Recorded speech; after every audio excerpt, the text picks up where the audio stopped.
Hello and welcome to another edition of WTF Just Happened Today, your essential guide to making the news make sense.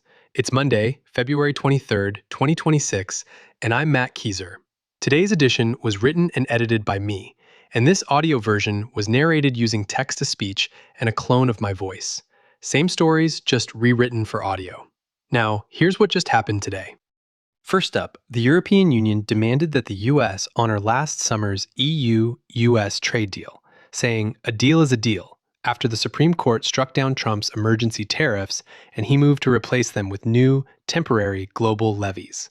The European Commission said it needed full clarity on what the Trump administration will do next, insisting EU exporters must have predictability and legal certainty, with no increases in tariffs beyond the deal's 15% ceiling. Trump responded with a barrage of social media posts, warning that any country that wants to play games with the ridiculous Supreme Court decision will be met with a much higher tariff, and worse, adding, buyer beware. After the ruling, Trump announced a 10% across-the-board tariff under Section 122 of the 1974 Trade Act, then said he would raise it to 15%, the legal maximum for a 150-day window without congressional approval. EU officials and lawmakers said it was still unclear whether the new 15% rate would honor the deal's all-inclusive ceiling or stack on top of existing U.S. most favored nation duties on some products, effectively pushing rates above 15%. Next, U.S. economic growth slowed in the fourth quarter, with real GDP up at a 1.4% annual rate, well below forecasts and down from the prior quarter.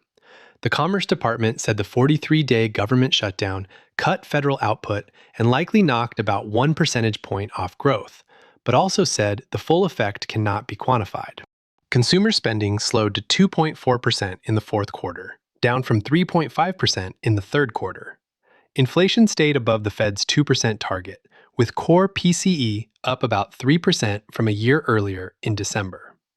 Trump claimed the shutdown cost the U.S. at least 2 points in GDP and demanded lower interest rates, calling Fed Chair Jerome Powell the worst.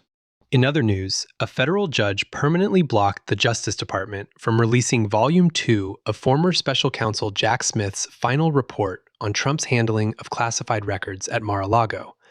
U.S. District Judge Aileen Cannon said disclosure would create manifest injustice and irreparable damage to Trump and former co-defendants Walt Nauta and Carlos de Oliveira because the case ended without any adjudication of guilt. Trump's lawyers praised Cannon's order and said the report should never see the light of day. Meanwhile, the Supreme Court agreed to hear an appeal from Exxon Mobil and Suncor Energy that could decide whether cities and states can sue fossil fuel companies for climate damages in state court under state law. The case stemmed from a 2018 suit by the city and county of Boulder, Colorado, alleging that the companies intentionally misled the public about climate risks and seeking billions for costs tied to climate change impacts like wildfires and flooding. The companies argued the claims were preempted by federal law because greenhouse gas emissions and climate policy are inherently federal and cross state lines, warning that Boulder, Colorado cannot make energy policy for the entire country. 32% of Americans said Trump had the right priorities, while 68% said he had not paid enough attention to the country's most important problems. 39% said they approve of Trump's job performance, while 60% said they disapprove, and 65% said Trump has gone beyond his authority. And finally, Trump will deliver his State of the Union Tuesday at 8:15 p.m. Eastern. The White House said he's reviewed the speech with a small group of aides and that Trump has promised a long speech. That's all for now. You can find the full edition and all the cited sources at WTFJHT.com. And if you have a minute, help me improve this audio edition. WTFJHT.com/feedback. Thanks for listening.